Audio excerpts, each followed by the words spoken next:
Seguinte, Nara, o convite, né, e até para quem está aqui presente já saber, a Nara tinha sido convidada para o início do semestre, né, para participar do Café com Prática.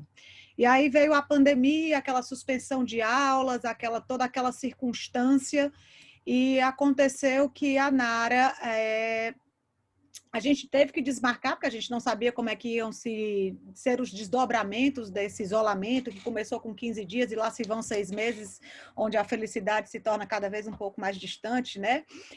E agora a gente, nesse semestre, começou a retomar as atividades do NPJ. Então, a gente está com o edital, esteve com o edital aberto, os atendimentos foram retomados, a gente equipou o NPJ com webcams para a gente poder fazer os atendimentos remotos.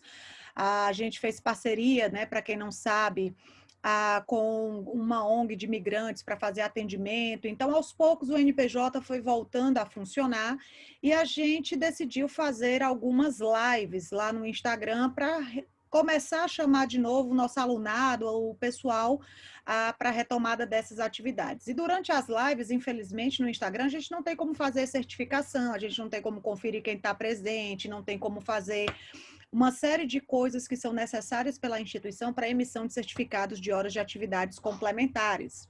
Então, a gente resolveu fazer uma mescla agora em lives que vão acontecer. Então, dia 8/10 tem uma com a professora Marina e um servidor do Tribunal de Justiça do Distrito Federal para falar como é que é essa vida do advogado, barriga no balcão, muito legal. Eu acho que para quem almeja essa vivência da advocacia é muito importante saber que o glamour da advocacia é fake news, né? E vale a pena mesmo bater lá a barriguinha no balcão, como a Luciana já mencionou, contratou da advocacia tributária.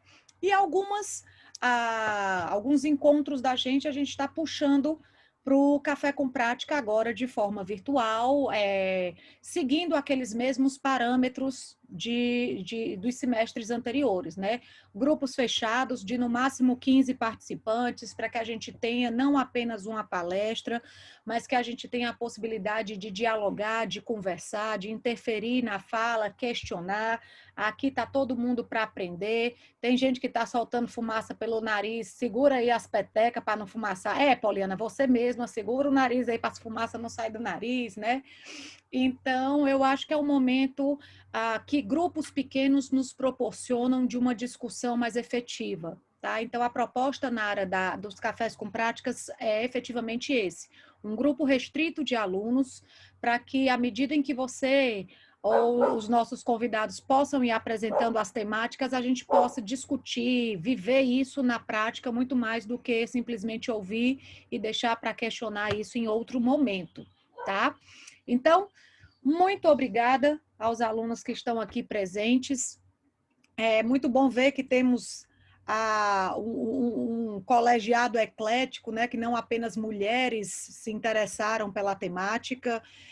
É muito importante essa reflexão que a vida acadêmica nos dá, e inclusive com tantos casos práticos que agora vão bombar na nossa mídia, né, com alterações que foram feitas para essa participação, para a participação não, né, para a implementação efetiva da vivência da mulher na política. E a Nara é uma pessoa extremamente gabaritada nesse assunto, ela faz essa vivência e eu tive a honra de conhecê-la quando fui aluna especial lá do programa de mestrado e doutorado em Direitos Humanos e conheci o projeto dela, vou pedir para ela apresentar esse projeto e falar um pouquinho, e acho que é um momento mais do que oportuno para a gente ouvir o que a Nara tem a esclarecer e apresentar para nós, né, indivíduos que vamos entrar num momento de disputa política eleitoral acirrada, conturbada, né, derrapando nas curvas, puxando os tapetes um dos outros, esses momentos que sempre permeiam esses períodos eleitorais. Então, sem mais delongas, vou passar a palavra para a Nara. Muito obrigada por ter aceito o convite, Nara. A palavra é sua. E aí, alunos, à medida que for falando, vocês podem pedir a palavra aqui no chat ou levantar a mãozinha, como os instrumentos que o Zoom nos permite, para que a gente possa fazer as intervenções que forem julgadas pertinentes, tá joia? Obrigada, gente. Bom dia. Bom dia, queridos. Primeiro eu gostaria de começar falando, eu posso ficar aqui 1h30 falando de Carol, por quê? Porque a gente se conheceu, o santo bateu e eu admiro demais essa mulher, gente. Ela é a musa do nosso programa, por quê? Porque ela, além de inteligente, competente, é uma pessoa que se esforça. Eu gosto muito de pessoas que são, eu não diria nem proativa, que esse nome está na moda, mas eu diria pessoas que têm essa boa vontade em ajudar. E a Carol é dessas. Então, se a gente fala assim, Carol, tive um problema com não sei o que do dedão do pé que caiu, a unha que ela vai ter uma solução para poder ajudar a gente. Então, obrigada, viu, Carol? Eu faço esse elogio aqui em público, mas eu sempre faço para você porque eu acho que a gente tem que elogiar pessoas que são destacadas. Então, por quê? Porque a gente tem que se estimular para ser destacado também. Conheci a Carol, eu faço mestrado, então, onde eu conheci a Carol, que é lá no programa de Direitos Humanos, da PPG-IDH, Interdisciplinar em Direitos Humanos, lá da UFG. E aí, vou falar um pouquinho para vocês, assim, um pouquinho de mim, para vocês se contextualizarem. Agradecer todo mundo que está aqui, que delícia que nós temos mulheres, temos homens também, porque quando a gente vai falar de paridade, a gente precisa de todo mundo. Não tem como só metade ser paritária. Então, não tem como a gente separar metade da população e falar nesse metade aqui a gente vai ser perfeito nessa metadinha. Não, a gente tem que, para falar de paridade e de implementação de paridade, como bem apontou Carol, nós precisamos de 100%. Então, vamos lá. Eu sou Nara Bueno, advogada eleitoralista. Eu me formei na Federal de Goiás, lá na cidade de Goiás, no campus da cidade de Goiás. E tenho muito orgulho de lá, gostei tanto. Na verdade, eu escolhi a cidade de Goiás porque minha mãe é da literatura e ela dizia assim, filha, quando a gente foi fazer, não é da época de vocês não, viu, gente? A gente tinha um manual do candidato que era impresso, um livrinho, um livretinho, né, Carol? Carol lembra disso? E era assim, ó, a gente tinha esse livretinho e tinha as opções de lugares onde você tinha que marcar o X para escolher onde você ia fazer a inscrição.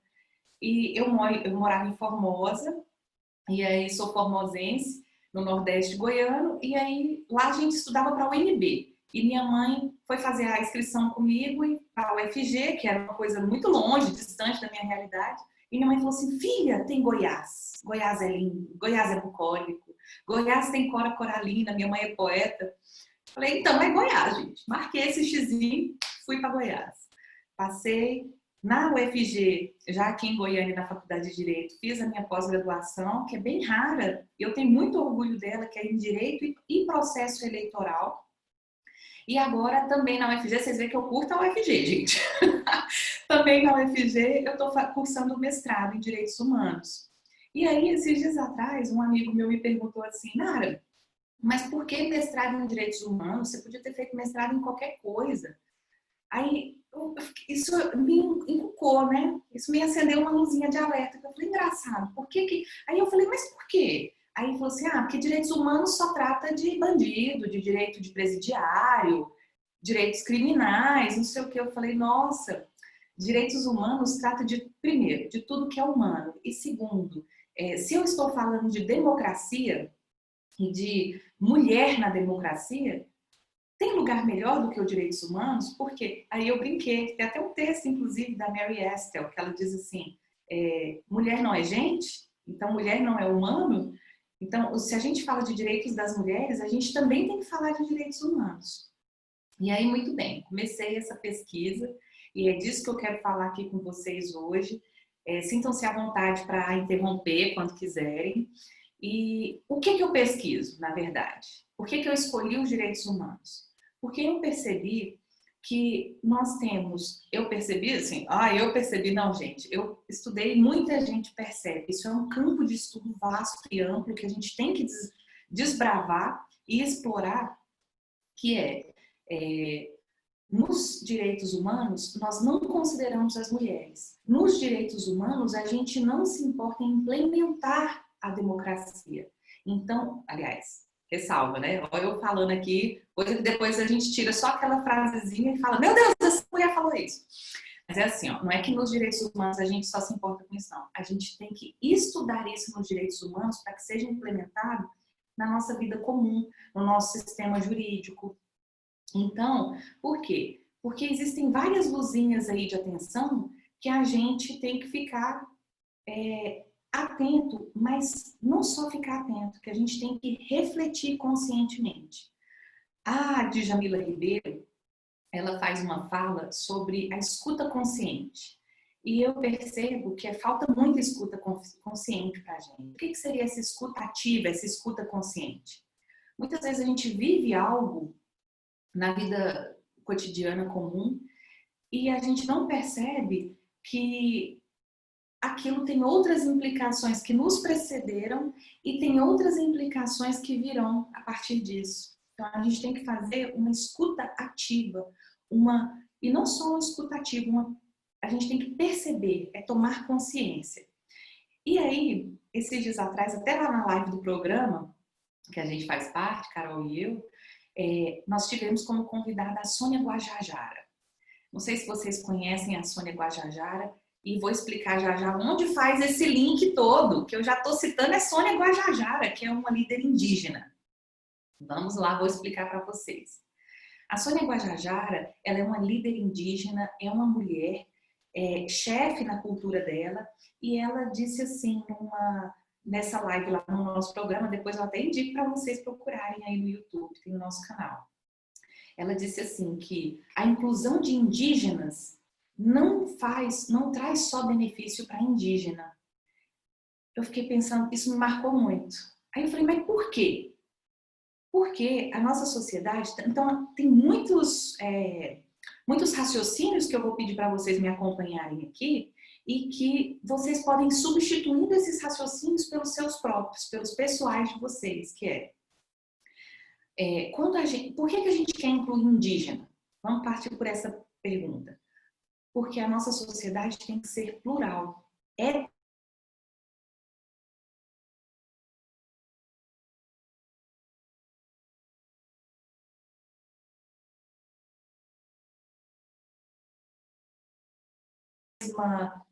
Mesma qualquer coisa. Quem quer isso quer uma sociedade homogeneizada no sentido de tirar toda a peculiaridade de qualquer pessoa e um governo ou uma pessoa que quer isso, ela deseja algo autoritário, algo fascista. Mas não assusta não, gente, nós já chegamos lá. Vamos voltar para o raciocínio da Sônia Guajajara. Então, quando ela fala que numa sociedade, quando a gente inclui o indígena, todo mundo ganha, eu faço um parafraseamento da Sônia. Eu digo assim, quando a gente inclui a mulher, todo mundo ganha. Por quê? Porque a mulher é carinhosa, é porque a mulher é delicada, é porque a mulher é meiga. Não, gente. Não tem nada disso. Isso são construções de gênero, percepções de gênero que a gente simplesmente constrói cultural, socialmente, economicamente. Então, essa história de que a mulher é delicada, a mulher é fofinha, a mulher... Não, olha, a mulher é gente, igual qualquer um. Então, a mulher não é mais emotiva, a gente é criada para. Então, a gente é criada com bonequinha ali, brincando. Enquanto a gente dá para o menino ferramenta, coisa de montar, coisa de se travestir de super-herói, salvador, a gente dá para as meninas brinquedos que ainda dão, né? Isso tem mudado. A gente dá para meninas brinquedos que são de cuidado, afetos ao cuidado. Então, nós criamos pessoas que estão dentro dessa caixinha de cuidado. Só que isso não é inato. O que é inato do ser humano é a empatia de dor ou não, as construções sociais e os papéis que você vai construindo de acordo com o que você recebe, de acordo com o meio que você vive. Então, isso sim. Agora, falar que uma mulher é fofinha, é meiga e que o homem não. O homem é racional, o homem é inteligente, o homem é frio. Por quê? Porque quando a gente fala esse tipo de características, olha que interessante. Nessas características, quando a gente fala que o homem é racional, o homem é inteligente, o homem é frio, o homem tem capacidade de racionalizar os problemas e a mulher não, a mulher é emotiva, o que a gente está falando nisso? A gente está falando que ao homem toca o espaço público das decisões coletivas.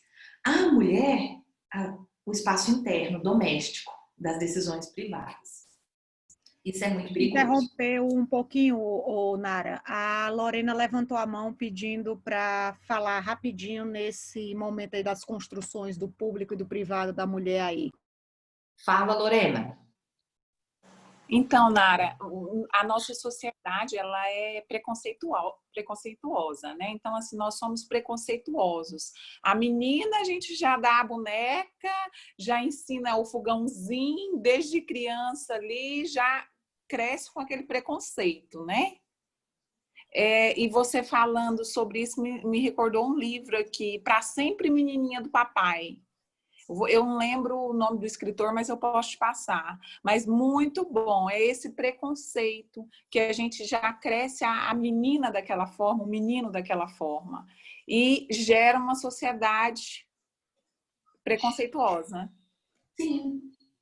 Está coberta de razão. No fundo, passa o livro depois. Eu gosto muito de ler. Não estou podendo ler não, né, Carol? Estou podendo ler não, só para ir no mestrado, do trabalho, né? Mas eu vou querer ler, Lorena. Eu gosto muito de ler, eu acho que é importante. E é interessante quando você falou assim, já determina, né? A gente já fica determinado. Então, a mulher é delicada, a mulher é fofinha, cuidadosa.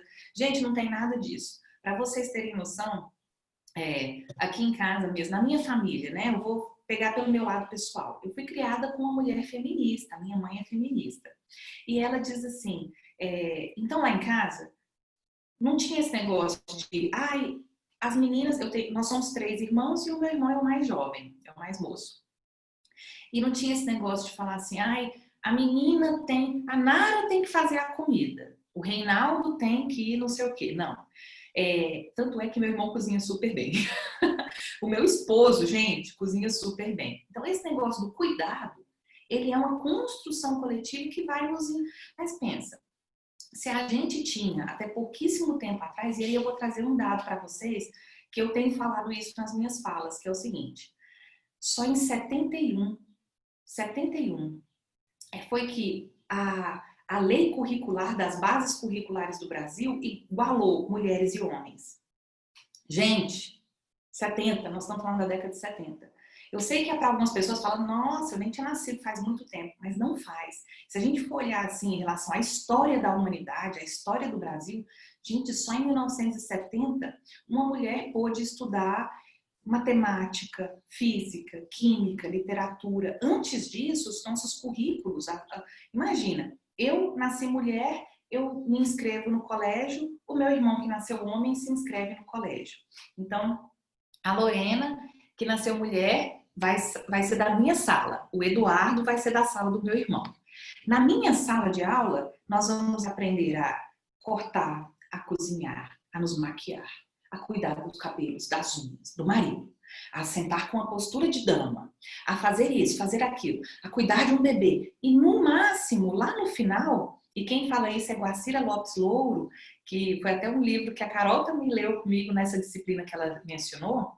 Ela diz assim, lá no final a mulher vai receber o título de tia, de professora, que é uma professora até inclusive muito maternal para as séries menores, que é um treino para ser boa mãe. Então, essa é a nossa conformação. O Eduardo, que é do lado da sala do meu irmão, ele vai poder estudar física, química, matemática, literatura, gramática, uma série, o currículo normal, geografia, geopolítica, e depois no final ele vai poder ser um advogado, um engenheiro, qualquer coisa. A mulher não.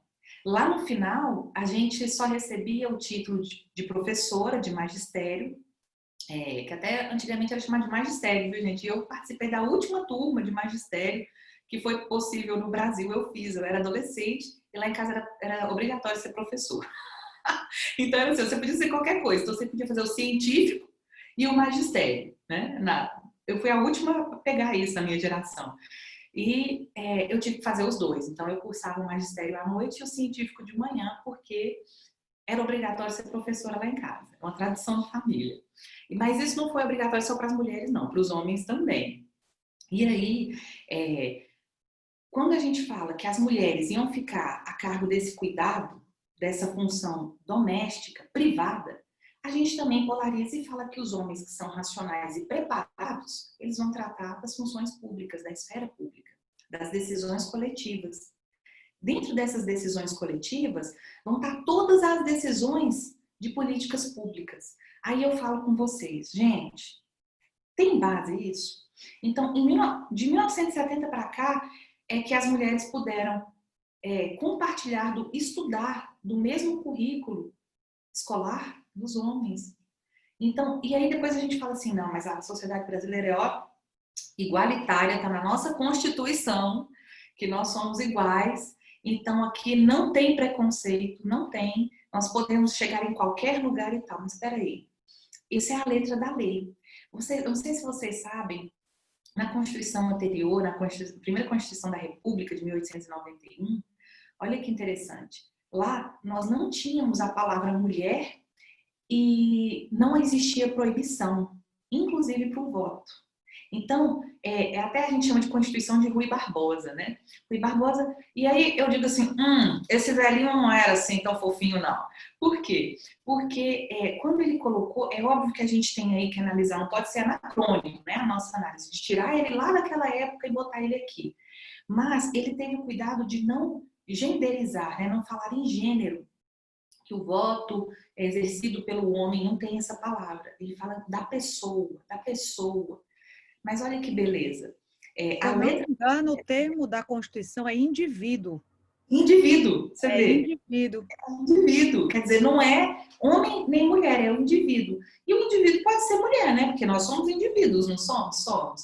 E aí, galera, gente, eu falando assim, vocês vão adaptando a um termo científico e de acordo com a advogada. Galera foi lá e falou, eu quero votar. Dentre essa galera aí, tinha uma mulher que eu admiro muito e ela disse assim, eu vou sair candidata, eu vou votar nas eleições. E o que essa mulher, que eu já falo o nome dela, o que ela disse? Ela disse assim que ela foi na Justiça Eleitoral, que era destacada lá no Rio de Janeiro, e falou assim, eu vim fazer meu título. Não pode. Ela pode. Na Constituição fala indivíduo. Não está falando um homem. Eu posso. Quem que era essa mulher extraordinária? Ela chamava Leolinda Daltro. E ela dizia assim, eu até coloquei uma parte só dela no meu livro, porque depois eu vou fazer jabá, viu, Carol, do meu livro. E aí a Leolinda Daltro, ela falou, não, eu quero me candidatar. Tá lá, indivíduo? Pois eu quero. Não tem... E aí, gente, foi um tempo de pá na época. Por quê? Porque houve senador dizendo na tribuna que era imoral, que era absurdo, que as mulheres tinham que estar dentro de casa cuidando de seus maridos e de seus filhos. Inclusive, ela foi aclamada por uma parte da sociedade que achava ela, assim, visionária, essencial e massa, e outra parte da sociedade, a mais tradicional, chegou a apelidá-la de esposa do diabo, mulher do demônio, coisas assim muito, muito fortes para a época. Pensa, em 1900, 1900 e pouquinho, e a mulher recebeu uma alcunha dessa, é muito pesado. E por que ela recebeu essa alcunha? Porque ela disse que queria votar, que queria ser candidata e que queria estar nos espaços públicos. Um parêntese sobre os espaços públicos, gente, que eu acho que é importante a gente falar aqui. Vocês sabiam, quando a gente pega assim, filme de época, vamos fingir, eu até brinco, vamos botar nossa peruca de época e o nosso vestidão, os corsetes, e os homens aí passam maquiagem, porque tinha maquiagem para homem, viu? Passa lá seu pó e vamos fazer uma viagem no tempo.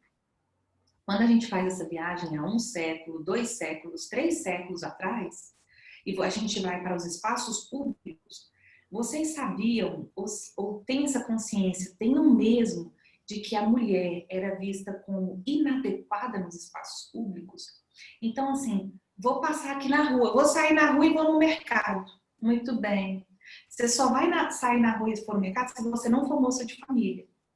Porque se você for uma moça de família, uma moça para casar, esse papel não te cabe. Cabe para uma pessoa escravizada. Uma mulher escravizada pode sair daqui e ir lá no mercado comprar uma fazenda de tecido para poder fazer um vestido. Um homem pode, uma mulher de família não. Por quê? Porque a gente tinha que ficar literalmente no âmbito doméstico. Literalmente no âmbito privado. Isso é muito forte. E isso é uma construção de séculos. E a gente hoje, aí você fala, não, Nara, mas hoje a gente bota aqui no meu sapato, meu batonzão e rumo para a rua. E sim, hoje a gente faz isso. Mas esse ato, que é um ato libertador e revolucionário para nós mulheres, ainda é questionado. Tanto é questionado que quando a gente fala sobre estupro, abuso, a gente sempre culpabiliza a mulher e fala assim, o que estava fazendo na rua? Vocês já ouviram isso? O que estava fazendo na rua?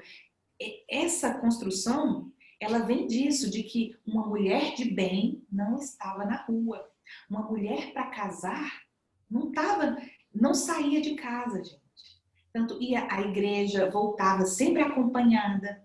Então, não existia esse negócio de uma mulher ir numa repartição pública pedir um documento. Isso não existia. Aliás, existia. Aí, essas poucas mulheres que faziam isso eram mulheres demoníacas, diabólicas, mulheres... Imagina, hoje a gente vai para qualquer lugar. Hoje a gente vai ali... Ontem eu fui num cartório notarial e fui pegar um documento. Então, há 1,5 séculos, 1 século atrás, eu seria extremamente mal vista por isso. Então, a gente tem que fazer essa construção e ver que hoje a gente... mas hoje a gente já pode ir, né? Mas hoje a gente ainda colhe resquícios culturais desses papéis de gênero. E esses resquícios culturais é que fazem com que as mulheres sejam alijadas da política institucionalizada. Só pegar um gancho aqui, Nara. Eu tenho todas as constituições, né? Então, fui lá na Constituição de 1891 e, na verdade, a questão política, né, do alistamento eleitoral, enquanto na nossa Constituição atual está no artigo 14, a de 1891 está lá no artigo 69, lá no fim da Constituição, porque a Constituição de 1891 ela não chega a 100, né, artigos, e diz assim, são eleitores cidadãos maiores de 21 anos que se alistarem na forma da lei. Não podem ser eleitores os mendigos, os analfabetos, os praças e os religiosos. Não se fala em mulher. Mas quando a gente vai ver como é que é o processo de candidatura, ou seja, de se tornar candidato, para cada esfera, para o legislativo, para o executivo, existem critérios diferentes. E a redação lá, ela é toda no masculino. Deputados, senadores, os homens, não se fala dessa questão mulher. Então, enquanto para ser eleitor é omisso no sentido, o termo é vago, é amplo, permite a compreensão, né, hermenêutica de que uma mulher poderia se candidatar, não. Ter um título, no caso das candidaturas, seria mais complicado de tratar sobre essa questão, né? Então, é um argumento válido a se observar. Justamente. E é interessante, Carol, eu achei um livro de um ministro da época, agora não me lembro mais o nome dele, mas um livro inteiro, onde ele não cita a palavra mulher nenhuma vez. E ele fala justamente dos direitos políticos na Constituição de 1891. E é interessantíssimo a gente ler. Eu juro para você que eu li, é uma violência, sabe? É uma violência de gênero, porque não cita mulher, mulher não é gente. Mulher não é gente. Não falo o título não, que a Poliana ela já está um pouco angustiada e ela vai pirar na batatinha dela. Poliana, não pire na batatinha, mulher. Vamos segurar aí uma na mão da outra e a gente vai, tocando e ampliando esses horizontes. No fundo, a minha função aqui também é dizer para vocês que nós temos a necessidade de ampliar essas fronteiras. E a gente amplia essas fronteiras de várias formas. Vocês viram que eu falei assim, a política institucionalizada. Por quê? Porque a gente faz política de todo jeito. De todo jeito tem política. A gente faz política quando a gente compra um pão, quando a gente escolhe uma linha de ônibus para poder pegar, quando a gente escolhe uma matéria, uma disciplina para fazer na faculdade. Isso tudo é política. Então, a nossa vida está inteira entremeada por decisões políticas. Tomar uma cervejinha no boteco na faculdade, ô, saudade, né, gente? É política. É política. O X para a política institucionalizada, nós temos regras específicas. E aí a Carol lembrou muito bem. Por quê? Porque quando a gente fala de que na política institucionalizada, em 1891 para cá, a mulher só pôde participar enquanto ativa na política a partir de 1933, gente, faz muito pouco tempo, não tem 100 anos. Não tem 100 anos. E aí a gente fala que, quando eu disse esse livro que eu citei de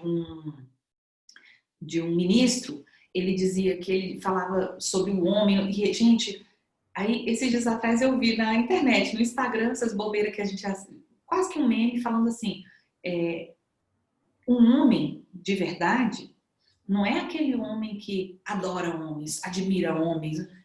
Esse é um homem que só dorme com uma mulher, mas no fundo, no restante, em todos os seus afetos, ele é um homossexual. Ele só admira homem, só escuta homem, só dá razão para homem. Peraí, ele só dorme com uma mulher, mas no restante dos seus afetos, ele é um homossexual. E olha que paradoxo, né? Na nossa sociedade polarizada de hoje. Um homem de verdade, ele devia ser aquele que vê a mulher como um igual.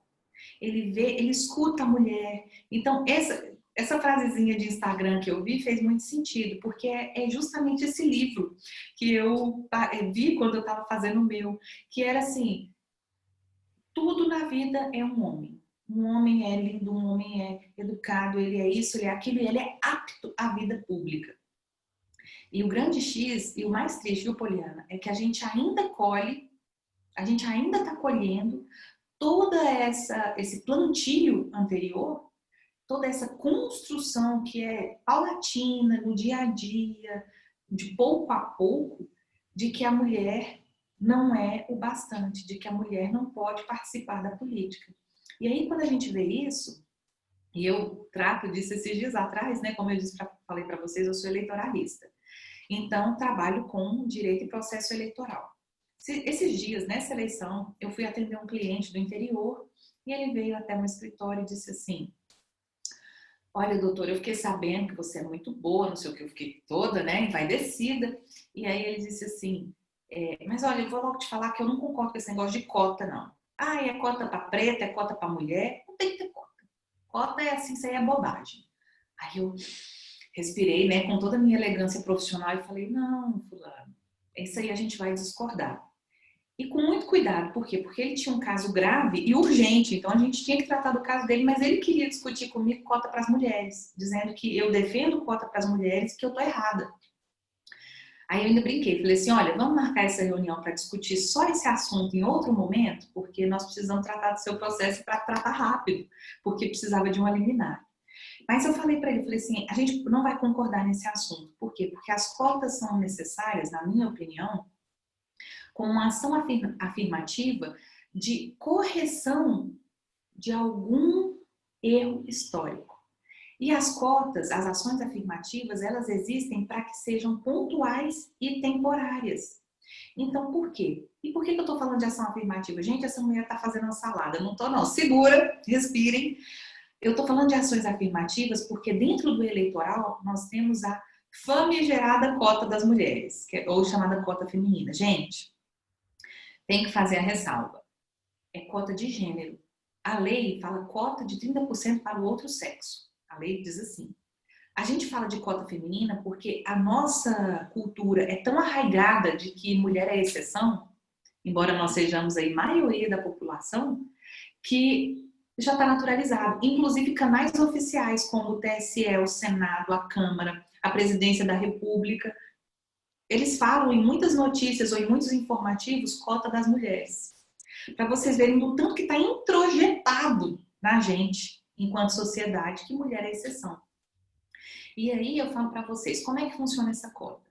Essa cota diz assim, ó, no registro de candidatura, 30% daquela coligação ou daquele partido, hoje em dia as proporcionais é só o partido político, serão destinados a candidaturas do outro sexo. É isso que a lei fala. E qual que é a prática? A prática os partidos políticos saem igual loucos aí na época de registro de candidatura, pegando filiada no laço, para poder botar o nome e cumprir com a cota de 30%. E é interessante, aí esse meu cliente falou assim, mas isso é um absurdo, porque se então não tem a mulher lá que nem quer participar de política, a gente não consegue, tem que tirar homem que quer participar da política. Aí eu falei para ele assim, mas fulano, gente, se eu não posso, eu tenho que me policiar para não soltar o nome, né, do cliente. Mas fulano, você tem que pensar da seguinte maneira, tá errado o partido político e sair pegando no laço mulher na época da eleição. Isso está errado. Minha mulher não se interessa por eleição. Eu falei, olha, essa é uma inverdade. Por quê? Porque não existe nenhuma pesquisa científica que tenha como resultado que mulher não se interessa por política. Existem muitas cogitações a respeito disso, principalmente no senso comum. Mas pesquisa científica não tem. E, gente, eu ouso aqui a fazer uma ousadia científica, acadêmica, ousadia acadêmica. Eu duvido que tenha. Eu duvido que se houver uma pesquisa científica que vai chegar no resultado de que mulher não se interessa por política. Então, olha um tema de TCC aí, gente. Olha aí, gente, atenção. Por quê? Porque as mulheres, nós, mesmo sem nenhum tipo de estímulo institucional, público, enfim, nenhum tipo de estímulo, nós somos cerca de 44% das filiadas do Brasil inteiro. Isso quer dizer que sem nenhum partido querer a gente, sem nenhum partido estimular para a gente entrar na política, eu não sou filiada, viu, gente? Por conta do meu trabalho, da natureza do meu trabalho. Mas 44% de todos os filiados do país são mulheres. 44%, esse não é um número baixo. Aí quando você fala que vai pegar 30% para candidatar e registrar a candidatura e não acha essas mulheres, esse trem não tá esquisito? Então, eu brinco com a Carol, alguma coisa errada não está certa. Porque se você tem 44% de filiados num partido e 30% você não consegue suprir uma cota de 30% de mulheres, você não consegue suprir por quê?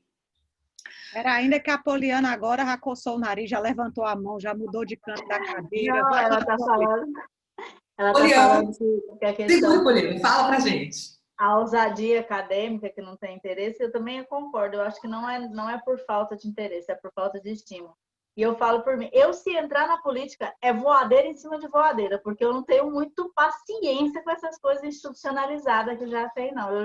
Eu e a Carol estavam conversando antes, eu já fico indignada com certas coisas que acontecem, que eu falo, Senhor, põe um pouco assim de calma e paciência na minha pessoa, porque senão a gente vai partir para os extremismos e como você disse, a questão da polarização não é bom para nenhum dos lados. As pessoas precisam ter o meio termo, mas anda tão difícil a gente dialogar com as pessoas e mostrar um outro lado que parece que as coisas, não sei o que anda acontecendo, se isso é um momento de transição numa sociedade, o que é que está acontecendo, mas anda muito difícil esse diálogo.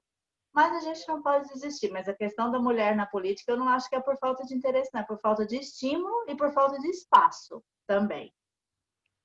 Mulher, você acabou, Poliana, você acabou de falar uma coisa essencial, que é falta de espaço. Vou te contar, então, agora, sobre a falta de espaço. Vou te contar, Poliana, e todos vocês aí que estão comigo.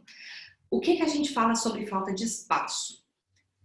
Quando a gente fala de partido político, a gente está falando de uma agremiação de direito privado que atua no direito público, que é essencial para a democracia, porque, só um parênteses, não existe candidatura avulsa no país. A gente não Ainda. Ainda. Então, o partido político é essencial para a nossa conformação, para o nosso sistema democrático. Quando a gente fala de partido político, e eu tenho aí mais de uma década, gente, não devia ficar falando, mas mais de uma década no direito eleitoral. E é muito comum, agora tem sido menos, mas era muito comum o partido político do tal estado me chamar e virar e falar assim, nós vamos ter candidato assim, assim, assado, vai ser fulano, beltrano, lá. Vai anotando, doutora, vai anotando. E eu pensava, muitas vezes eu falava isso, falava, olha, as decisões não podem ser tomadas dessa forma. As decisões partidárias têm que ser feitas por coletivo, né? As deliberações partidárias têm que ser feitas pelos filiados. Então, esse tipo de decisão aqui de sentar na mesa 5 pessoas, que eu já vou falar o perfil dessas 5 pessoas, e decidir todos a conformidade do que vai acontecer nas eleições, isso já foi. Aí um desses meus clientes vai falar assim, não, doutora, é porque você é muito nova, você não sabe das coisas. Aqui sempre foi assim, sempre vai ser. E mais tarde eu vou jantar com o dono do partido tal e nós vamos decidir a coligação tal. Eu sempre fiquei chocada com isso. Isso sempre me chocou e sempre me angustiou muito, viu, Poliana? Você que está aí nas angústias, isso sempre me angustiou muito. Então, o que eu faço? Eu faço muitas coisas, porque, como eu falei para vocês, tem a política institucionalizada, que você registra a candidatura e participa do pleito eleitoral, e tem a política da vida real. Na política da vida real, eu escolhi lutar academicamente, pesquisando esse tema, produzindo intelectualmente, conversando com vocês, dando aulas. Na política da vida real, eu escolhi participar de um projeto chamado Goianas na Urna. Eu sou líder jurídica das Goianas na Urna, no qual a gente estimula mulheres a participarem do pleito e a gente oferece um curso de formação política. Quer dizer, lá a mulher vai ter, eu quero me candidatar, mas o partido não me ajuda. Nas Goianas na Urna, a gente faz os cursos de formação que a gente oferece, desde tecnologia, ensinar a mexer em tecnologia, no Canva, para fazer o seu material próprio. A gente chama palestrantes. Então, eu faço da parte jurídica, ensino elas, olha, o que pode, o que não pode, isso de forma gratuita. O que pode, o que não pode. Nós fazemos curso de formação em relação ao administrativo, a postura ética disciplinar, enfim, é multidisciplinar, e nós fazemos esse curso de formação. Então, gente, não só se angustiem, não. A gente também tem que botar a mão na massa e agir. E cada um vai agir do seu jeito, porque nós somos plurais, nós somos diferentes, diversos mesmo. Então, cada uma vai agir do seu jeito.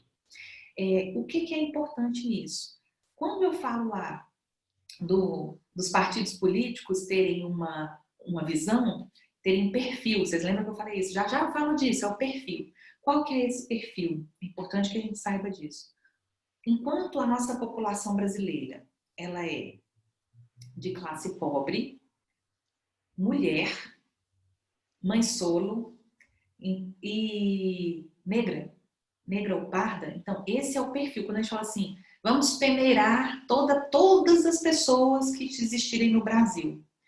A maior parte dessas pessoas vai ser mulher, negra, mãe solo e pobre. Essa é a maioria da nossa população.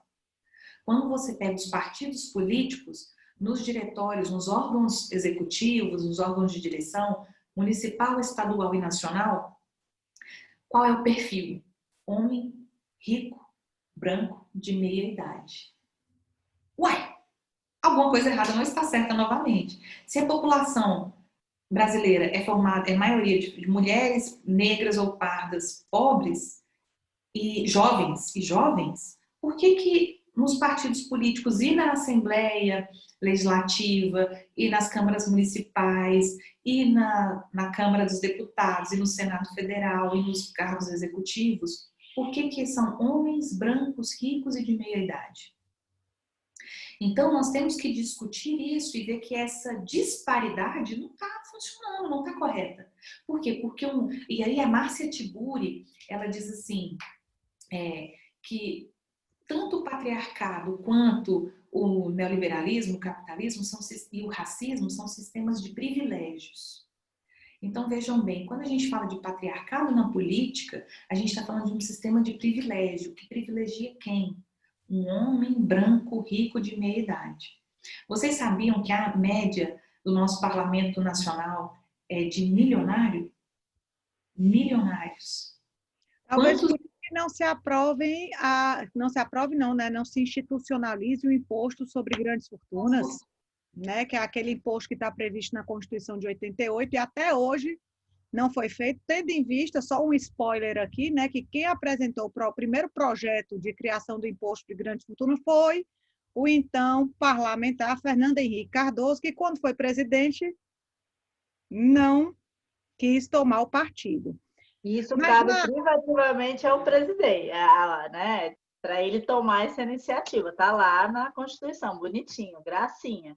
Mas Nara, aí você falando sobre esse sistema dos partidos políticos e ainda trazendo a questão de que as mulheres muitas vezes não conseguem entrar na política e que o Goianas nas urnas vem trabalhando isso, é um projeto fantástico de inserção, de conscientização. Poliana, talvez se você acalmar o coraçãozinho, quem sabe você não se filia posteriormente, né, a um partido aí para se candidatar, mas primeiro acalma o coraçãozinho. Eu queria conversar com você sobre um ponto em específico que aconteceu por esses dias e ontem foi até objeto da live que você tanto fez e que muita gente está me perguntando o que é esse imbróglio que surgiu para as eleições municipais aqui de Goiânia, né? Porque até agora você falou dessa distinção entre o que compõe o partido, de ter que laçar uma mulher, que a mulher não quer participar, todos esses discursos. E aí o caso concreto é o caso da Cristina, né? E por que eu quero trazer o ponto de discussão para a gente entender que esse problema da inserção da mulher na política vai muito além dela fazer parte da política, porque a parlamentar Cristina ela já é pessoa conhecida da vida parlamentar há muito tempo. Eu, quando cheguei aqui em Goiânia, ela já tinha uma história, então não posso falar de tempos pretéritos, porque até então ela era um ser totalmente desconhecido para mim, que vem do Ceará. É uma pessoa ativa, é uma pessoa que tem uma história que marca a razão dela estar inserida na política, né? E isso nunca foi mistério, nunca foi algo escuso. A Cristina sempre demonstrou o porquê que ela inseriu-se nessa vida política, nessa luta política, por que o papel dela tem um papel de defesa da mulher em específico, né? Toda a história de vida sofrida e dos traumas que ela teve levaram a essa situação. Mas, a par de tudo isso, ela já é, entre aspas, em anos de 2020, uma pessoa consolidada no meio político. Ela não é um ser que está chegando agora desconhecida, sem saber o que pode, o que não pode na política. Ela construiu uma identidade dentro do parlamento como uma mulher em defesa desses embates que ela traz consigo. Por que, então, que em menos de 24 horas, feito um duplo twist carpado de um furacão que acabou fundo e deixou de existir, a mulher ia, desfoi, e agora está todo mundo levantando uma bandeira, eu defendo a Cristina. O que é que foi isso? Esclarece para a pessoa que está aqui, que procó é esse que está sobre o fato de um cerceamento de participação de mulheres na política, que já estão inseridas na política, e com detalhe, com outras mulheres apoiando a conduta. O apurado que eu queria que a gente, até em virtude do andar da hora, que a gente pontuasse aqui para nos trazer um momento de reflexão quanto ao nosso papel querendo ser parlamentar ou quanto ao nosso papel em defesa de parlamentares mulheres. Não estou dizendo que é para a gente votar necessariamente mulher, não, porque a gente tem que acompanhar projeto, partido, ideologia, mas o que aconteceu nesse caso em específico para a gente parar e passar a refletir sobre essas questões? Olha, queridas, eu vou falar em coletivo feminino porque eu acredito que somos a maioria de mulheres aqui. Queridas, o que aconteceu? A doutora Cristina, a Carol já falou bem que ela é uma parlamentar conhecida, já tem uma vida aí sedimentada, solidificada na política de Goiânia.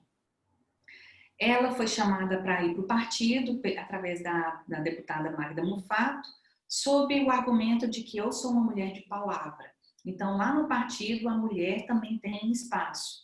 Chamou a doutora Cristina foi, estudou primeiro, né, observou e foi por quê? Porque o PL, o Partido Liberal, seria esse partido de dar espaço à mulher. Muito bem. Por quê? Porque lá no partido onde ela já estava, o diretório do partido chamou ela e falou assim, olha, quando for a candidatura de prefeita, você não é para você ficar falando que é candidata a prefeita. Ela falou, mas eu quero ser, ué. Ela não é para você ficar falando não, porque quem vai ser fulano. Aí ela falou, então, esse partido não está aberto para, em 2 anos, discutir quem tem condições e ideias. Esse partido já tem o seu candidato favorito pré-determinado. Então, eu vou sair desse partido. E saiu e foi para o PL. O que aconteceu? Houve a convenção partidária no dia 16, no último dia de prazo da convenção partidária, e a doutora Cristina foi aclamada candidata pelos convencionais. Convencionais são os filiados que estão na convenção, aptos a votar. E eles aclamaram a doutora Cristina, escolhendo a doutora Cristina como candidata a prefeita de Goiânia, em chapa pura. Isso foi deliberado lá na convenção. Muito bem. O que acontece? De 2 da tarde até 10 da noite, o presidente do partido estadual, que é o Flávio Canedo, esposo da Magda Mofato, que é a deputada, chamou a doutora Cristina e falou assim, você não vai ser mais não, candidata. Ele falou, olha, houve uma convenção, o partido escolheu, não vai ser mais não, a gente vai apoiar o Maguito.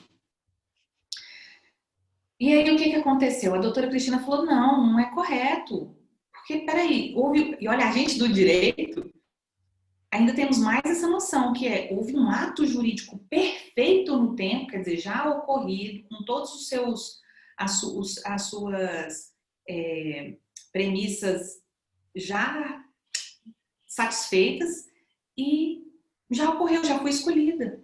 Aí o partido, o diretório partidário disse, não, mas a gente vai desescolher.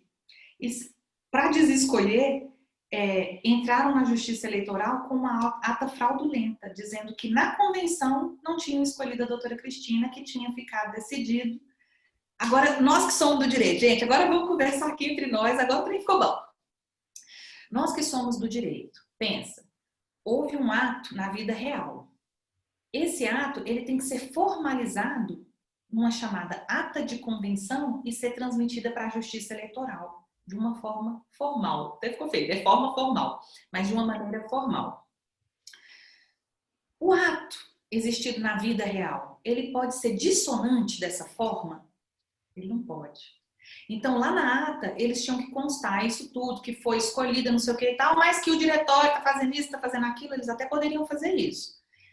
E vejam bem, aí quem que eles teriam que obedecer? Em primeiro plano, o estatuto do partido. Em segundo plano, uma resolução, aliás, em primeiro plano, uma resolução administrativa do próprio partido, a respeito especificamente de convenção. Em segundo plano, o estatuto partidário e o código de ética do partido. Em terceiro plano, a legislação, você vê que a gente só está subindo, a legislação eleitoral, as resoluções do TSE.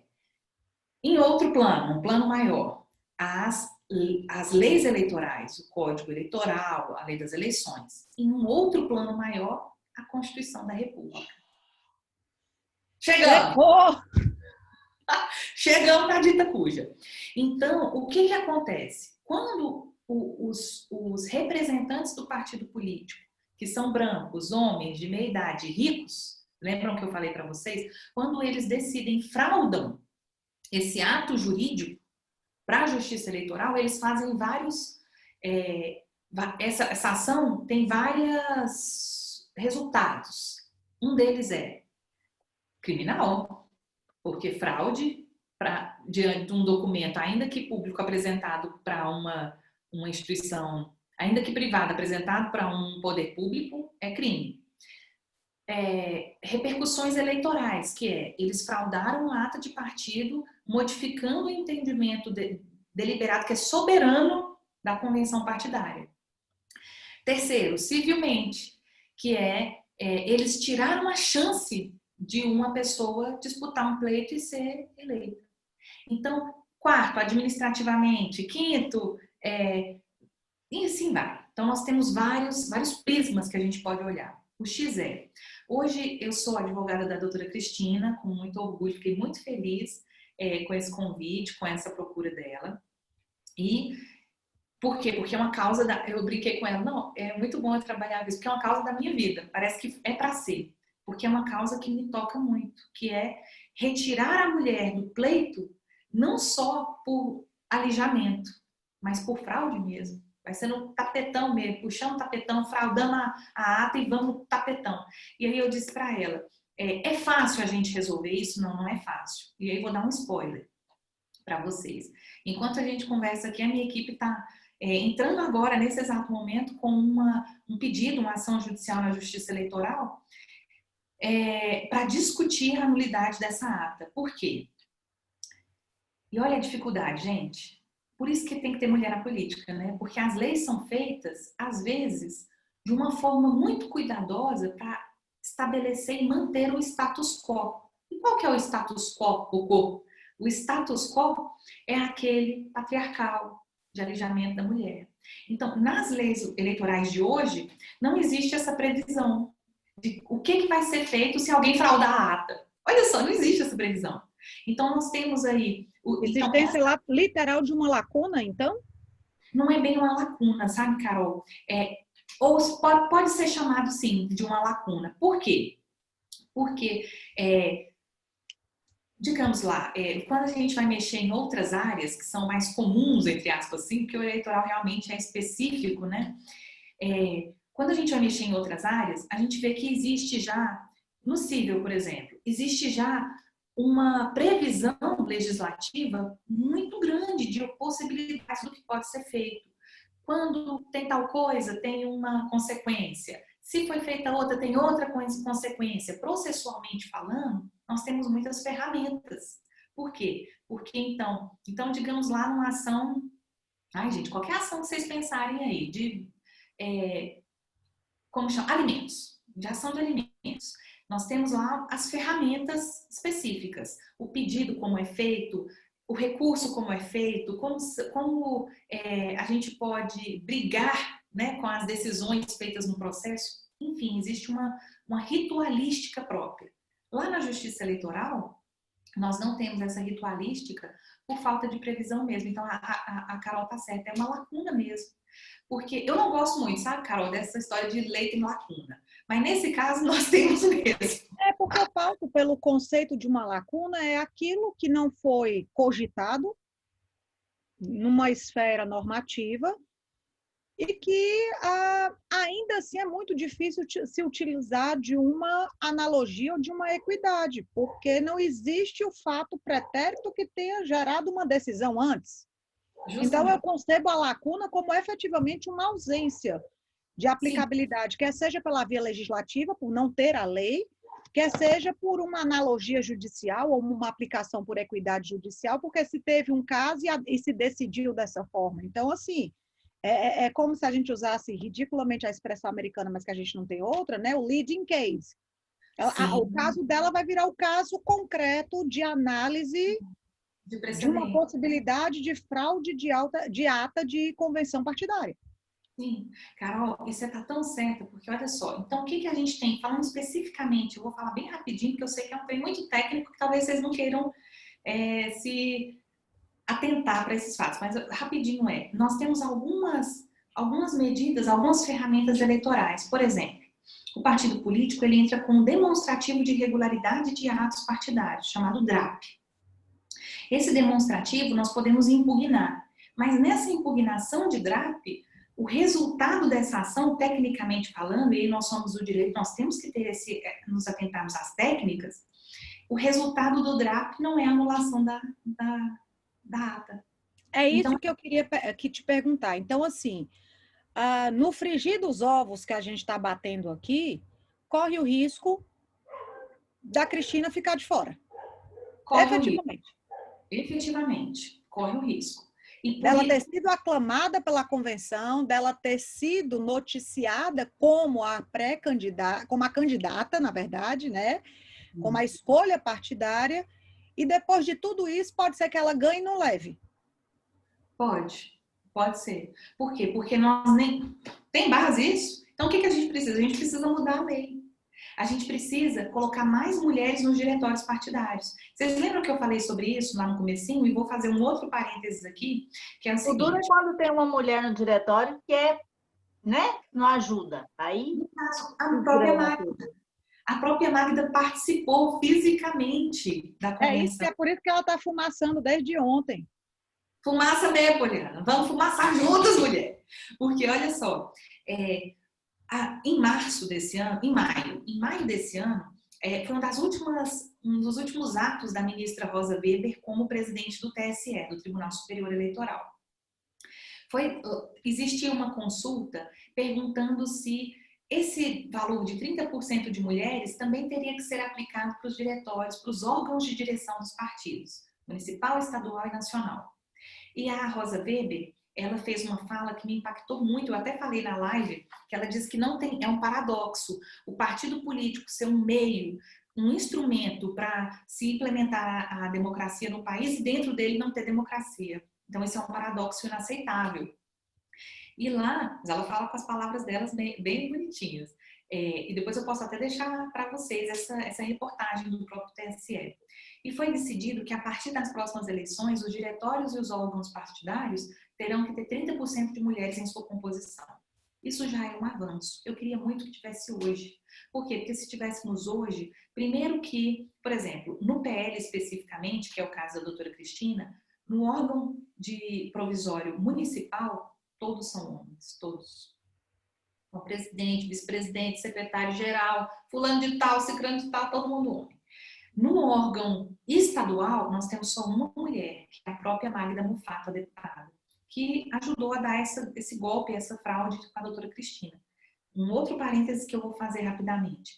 A legislação eleitoral diz que é crime eleitoral essa fraude e que também serão punidos os mentores intelectuais, não só aqueles que fizeram a fraude na ata lá, foram os dedinhos que digitaram, mas os mentores intelectuais.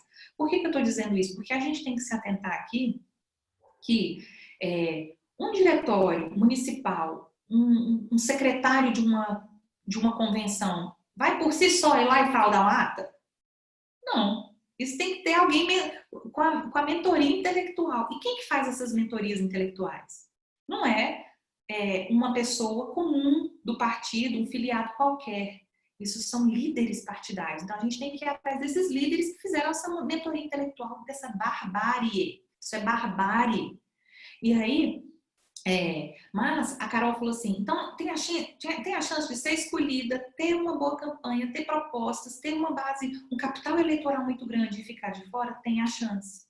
Tem a chance, infelizmente. Eu vou lutar com todas as minhas forças para que isso não aconteça.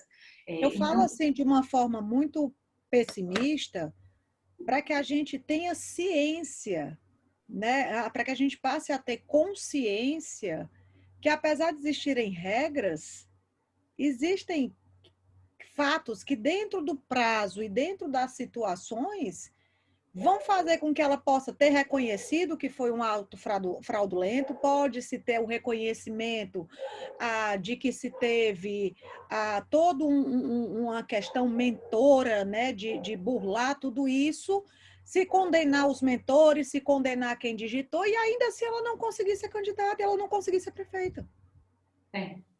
E a base de tudo isso não está atrelada, porque, assim, pelo que eu consegui compreender, e você pode me corrigir se estiver errado, até porque a área eleitoral aqui não é a minha expertise, e eu estou acompanhando como uma curiosa dessa politicagem, que não tem como não receber esse nome, é que o fato de não querê-la candidata não é por uma questão de inaptidão, não é por uma questão de não ter uma vivência política, não é por um caso dela estar querendo dar um passo maior do que as pernas. Você, quem é você? Ninguém. Você já quer ser prefeito, filho? Calma. Não é. É por isso que eu fiz questão de pautar que ela não é uma mulher que está sendo laçada ou uma mulher que está indo para o Goianas na urna para se capacitar e dar os primeiros passos na vida política. Não. Ela já é alguém de vivência política, e que, ainda com todo esse know-how, sofre mitigações no exercício da sua atividade. Sim.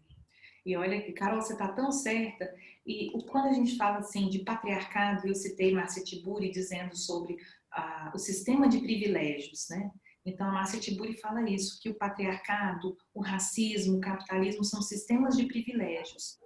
E quando a gente fala de sistemas de privilégios e vê a história da mulher, a Márcia Tiburi também fala que é muito comum que o que a gente percebe na situação, e não só no Brasil e na América Latina, mas no mundo todo, na história contemporânea, é que enquanto o homem exerce o poder, a mulher sofre a violência.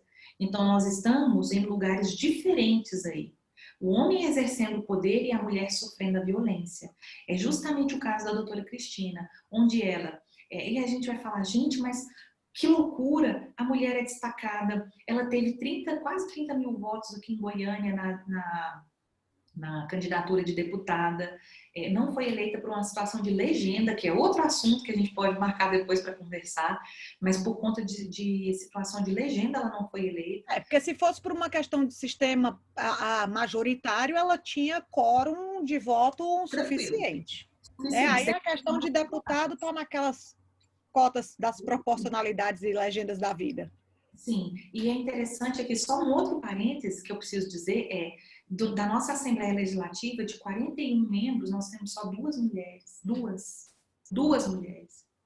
Então, isso é inadmissível. Goiás, e aqui eu vou falar, eu sou goiana do pé rachado, mas isso não me... E apaixonada em Goiás, mas isso não me impede de eu falar do que tem que ser mudado e dos defeitos que nós temos. Aqui em Goiás, nós temos um dos estados mais difíceis de eleição de mulher. Aqui a proporção é de 6 vezes mais difícil de eleger uma mulher. Então, de 6 para 1 para eleger uma candidata. Um dos estados que é mais proporcional são os estados do Norte e o Distrito Federal. O Distrito Federal, acho que acredito que seja 3 para 1, e os estados do Norte, como Acre e Amapá, é de 1 para 1. Olha que interessante. Então, aqui em Goiás, nós estamos num estado dos mais machistas, dos mais arraigados, dos mais provincianos em relação à mulher na política. E isso se reflete em várias questões, dentre elas isso que a Carol disse. A mulher, ela é capacitada, ela é qualificada, ela tem um histórico político, um capital político importante, e o partido decide rifá-la, fraudar uma ata, uma convenção, e fazer coligação com outro partido. E é interessante, aí a gente fala, mas por quê? Mas por quê? Gente, tem motivo, viu? A gente pode até cogitar alguns, por exemplo, os tempos de TV e rádio. Ah, mas são 10 segundos. Gente, 10 segundos numa televisão para um candidato é tanta coisa. O povo briga de morte. Eu me lembro do Enéas, que fazia uma campanha em 4, 5 segundos, ele dizia um monte de coisa. Imagina 10 segundos. Carol. Então, assim, 10 segundos, que é mais ou menos o prazo do PL, é um mundo velho, como diz aqui em Goiás, é uma vida de tempo. Então, assim, existem os fundos partidários, existem os valores a serem investidos em campanhas. Então, a gente está falando de muitos interesses aqui que nós, mulheres, só participaremos das decisões se nós estivermos nas posições de decisões. E se nós questionarmos esse sistema de privilégios que está imposto. E quando eu falo nós mulheres, não é só nós do sexo feminino, é nós, mulheres e homens. Então, por quê? Porque, segundo aquela cultura Ubuntu, takes all, uma vila inteira, né? Takes all a village. Uma vila inteira é exigida para a gente fazer algo. Então, não adianta eu falar, não, só as mulheres são feministas e lutarão pelo direito das mulheres. Não. O que a gente está falando aqui é que mulheres e homens têm que ser politicamente conscientes e questionar a sistemática atual, se engajar na sistemática atual, mas também sermos ativos nessas decisões. Então, viu, Poliana? Candidata mesmo. E não precisa ser... E a gente não está exigindo aqui Leide, não. A gente pode chegar com voadeira mesmo. Por quê? Porque, no fundo, ocupar espaço é muito difícil e alargar fronteiras é muito difícil. A gente está falando aqui de uma fronteira milenar de exclusão da mulher. Então, alargar essa fronteira de exclusão da mulher, colocando a mulher no espaço público de decisão política é muito importante. Vocês lembram lá atrás que eu falei assim que a gente tem que ter cuidado com esse argumento do cuidado. A gente tem que ter cuidado com o argumento do cuidado. Então, eu vou formular melhor. Nós temos que ficar atentos em relação ao argumento que é sedutor da mulher ser afeta aos cuidados. Por quê? Porque quando a gente fala que a mulher é afeta aos cuidados, a gente está colocando uma premissa só, uma decisão só. Foi isso que também afetou a presidenta Dilma. Pensem bem, nós criticávamos a postura dela, a burrice dela, a falta de tato dela, a truculência dela, as roupas que não eram suficientes, ela estava gorda, ela estava... Então, nós, enquanto sociedade, acabamos com a presidenta Dilma. Era o corte de cabelo que era errado, era uma ruga que apareceu, uma careta que ela fez. Gente, isso é cruel. Isso é cruel. E para desconstruir isso, vai um queijo, uma rapadura. Então, assim, no fundo, o que a gente tem que se importar? A gente tem que se importar em alargar essas fronteiras e colocar a mulher como um ser político, não como um ser de cuidado, mas como um ser diverso. Por quê? Porque quando uma mulher... E aí eu vou falar diretamente para vocês, estudantes ainda, embora eu também seja estudante, é um estudo diferente, né? Eu sou uma pesquisadora acadêmica hoje, mas eu já fui uma estudante que tinha que... Eu estudei à noite, trabalhava o dia todo e eu tinha que sair do meu trabalho correndo, ir para minha casa tomar um banho e subir para a faculdade. Como era em Goiás, era um morro mesmo, gente, um ladeirão velho. E nessa ladeirona, eu tinha que escolher os lugares que eu ia passar porque eram melhores iluminados, porque eu tinha medo de andar só. Então, por que eu estou falando isso? Eu vou chegar na conclusão. Eu tinha medo de andar só, ou então eu chamava colegas que moravam próximos para a gente, todo mundo junto, subir e descer, voltar da faculdade, porque eu ia a pé, eles também, nós não tínhamos carro, e tinha que ir e voltar. A cidade era pequena, mas tem cidades que você tem que pegar um ônibus, tem cidade que você tem que estacionar perto da faculdade, você tem até a sua moto, seu carro, mas você tem que estacionar. A gente tem medo até do estacionamento, indo para a faculdade, pensem nisso. Isso é cruel com a mulher. E por que eu digo isso? Porque uma mulher que passa por isso tudo, que tem esses medos, que às vezes são bobos ou não, que estão introjetados na gente ou não, nós temos uma visão de mundo diferente. Isso nos forja, nos conforma de uma forma diferente. Então, se nos forja de uma forma diferente, quando nós vamos atuar na política, nós carregamos essa história. E a política precisa de histórias diferentes, e não só de histórias de pessoas privilegiadas, brancas, homens que não sofrem racismo, não sofrem machismo, não sofrem preconceito e não sofrem desafios. E pregam uma cultura e um discurso de meritocracia. Eu penso o seguinte, eu vou falar uma coisa aqui bem finalzinho, porque daí eu falo e corro. Que é o seguinte, eu falo e eu fico fora, depois vocês que briguem, vocês que lutem. Que eu peço para vocês muito cuidado com esse discurso de meritocracia. Meritocracia não existe. A Márcia Tiburi também tem outra autora que eu curto muito, que é a Carolyn Bateman e a Nancy Fraser, e a Wendy Brown, viu, Maria? Veio um monte de gente aqui que falam as mesmas coisas, que esse discurso meritocrata é perigoso, porque a gente só tem mérito quando existem pessoas partindo do mesmo lugar, lutando pelas mesmas coisas. Quando a gente tem pessoas partindo de lugares muito diferentes, nós não temos mérito, nós temos esforço. Então, eu sempre digo, é importante que nós nos esforcemos em qualquer empreita que a gente resolver entrar. Pode ser ler um livro, pode ser passar um concurso, pode ser passar na OAB, pode ser comprar uma casa, pode ser qualquer coisa que vocês imaginarem. Nós precisamos de esforço. Mas essa história, então, esforço pessoal, individual, coletivo, o esforço engloba muitas coisas, inclusive sacrifícios de outras pessoas. Os sacrifícios de outras pessoas também estão no nosso esforço. Agora, quando a gente fala de mérito, e a gente fala de uma sociedade extremamente dispar, onde mulheres já são cidadãs de segunda classe e pobres não têm chance, como que a gente vai falar de mérito? Então, essas pessoas que nos representam hoje na política, que alardeiam mérito, tomem cuidado.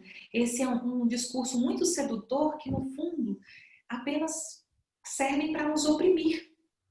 Essa é a verdade. Então, Nara, se você não conseguiu, sinto muito, mérito, falta de mérito seu. Peraí, então eu não vou discutir a sistemática. Então, se a Cristina não conseguir, é falta de mérito dela? Ou é uma sistemática inteira que tem que ser revista? É isso que a gente tem que ver. Então, pensem a respeito do mérito, desse discurso de mérito. Eu sei que ele é bem sedutor, mas a gente tem que ter cuidado.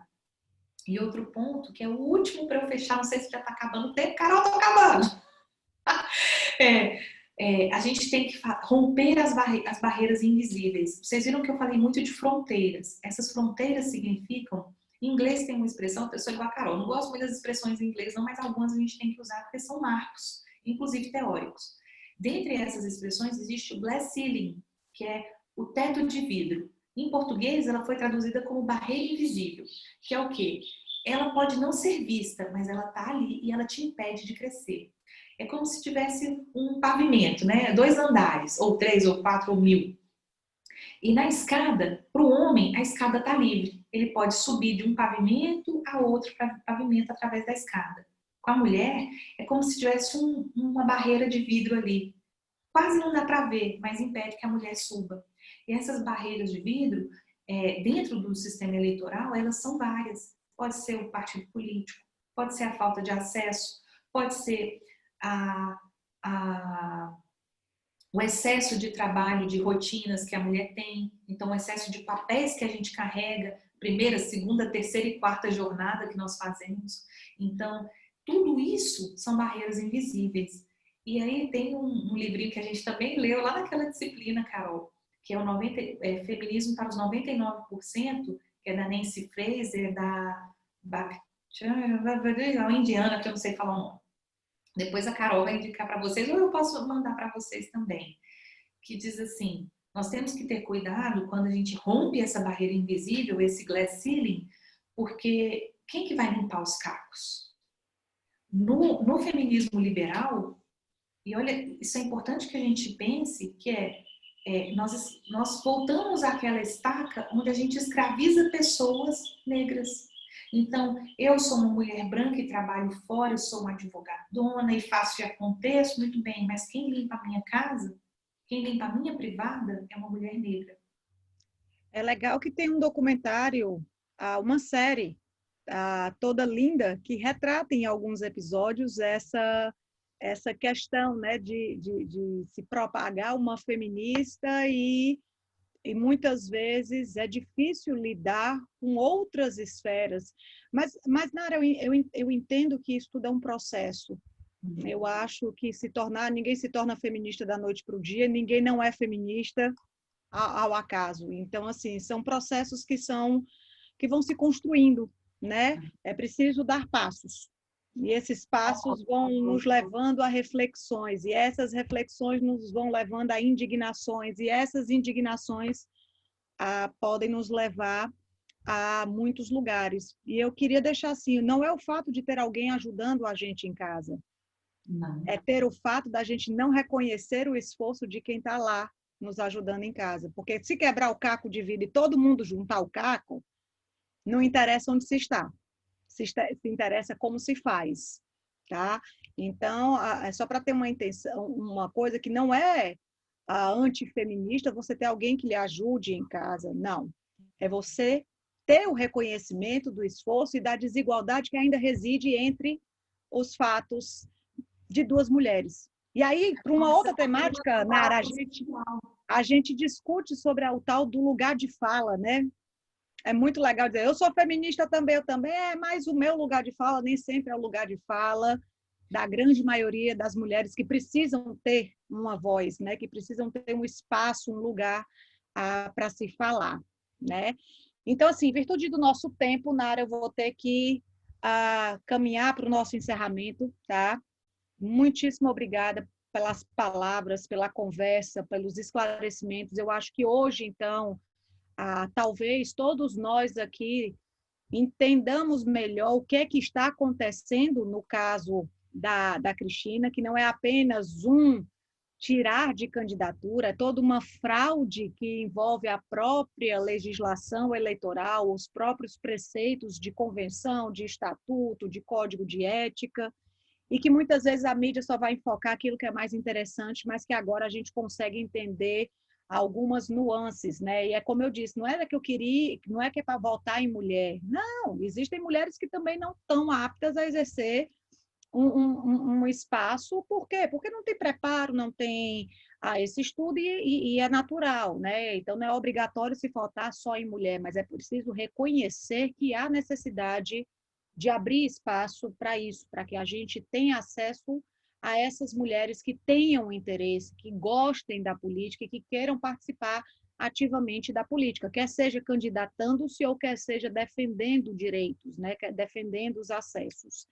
Então, gente, para quem quiser, a Nara tem um Insta, vocês podem seguir lá a Nara, o Insta que ela olha mais é um que ela tá com roupinha rosinha, tá? Uma rosa choque, toda menininha bonitinha, porque o outro ela quase nunca responde, né? Então, procurem o Nara, a Boêmia que ela tá com uma roupa rosa. A gente fez até marcação dela no nosso Insta do NPJ, vocês podem segui-la.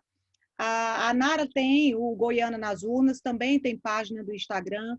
Acho que vale a pena vocês conhecerem que é possível ajudar, é possível conscientizar de diversas formas, né? Uma pessoa que a gente já dá uma luz sobre o que é o exercício do voto, da vontade política, já é uma pessoa mais ciente. A gente não vai mudar o mundo, mas a gente pode mudar uma pessoa, e isso já é o mundo para a gente. E a Nara também tem a obra, né, Nara? Menina. Divulga aí para a gente encerrar. Vou fazer o jabá, então. Chama Pequeno Manual das Mulheres no Poder. É um livro que eu lancei esse ano pela editora Matrioska. Depois eu posso deixar lá no Insta também o link do livro, que inclusive está com um descontinho especial aí. E está chegando já fisicamente essa semana para todo mundo. Joia. Nara, muitíssimo obrigada. Pessoal, a Verônica, a nossa stag organizadíssima, colocou o link do Google Forms para vocês preencherem, para a gente enviar pela secretaria. Agora a gente está todo remoto, né, para fazer, gerar os certificados de horas complementares com vocês.